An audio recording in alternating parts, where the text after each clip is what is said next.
Most GTA 6 fans are focused on the wrong place. Whenever people talk about GTA 6's map, the conversation almost always starts with Vice City. Everyone's looking at the beaches, the luxury cars, the nightlights, and the massive skyline. And that's understandable. That's the biggest marketing that Rockstar has, shown and pushed so far. But I actually think the more interesting part isn't Vice City at all. It's Port Gellhorn.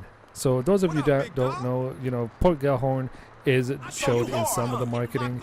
If you just look at it first glance, it doesn't look very exciting. It's run down, it's forgotten, and it's far removed from the glamorous image that most people associate with GTA 6.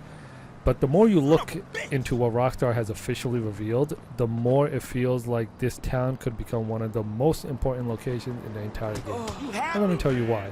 One detail that immediately stood out to me is that the language Rockstar used when describing Port Gellhorn. They didn't simply call it another coastal town or community. Instead, they compared it to Florida's Forgotten Coast. The Forgotten Coast is a real stretch. It's a real stretch in Florida, known for avoiding the massive tourism boom that transformed places like Miami and Panama City.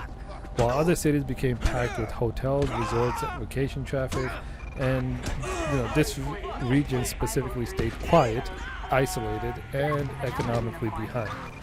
The choice tells us something important. Rockstar isn't just borrowing the appearance of small-town Florida, they're trying to capture the feeling of it also.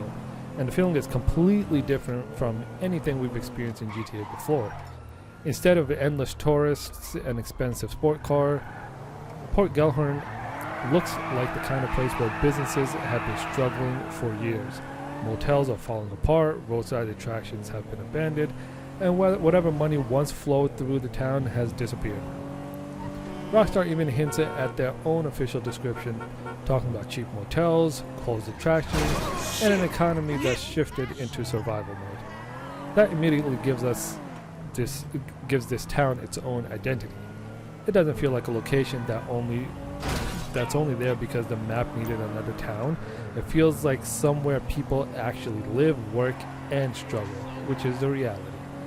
And that's a huge difference. If you look back in GTA 5, Sandy Shores mainly existed as Trevor's playground. It worked well for the story, but outside of Trevor's mission, there wasn't really much reason to spend time there. Once you'd explored a few times, there wasn't much left to discover. Port Gellhorn, on the other hand, feels completely different.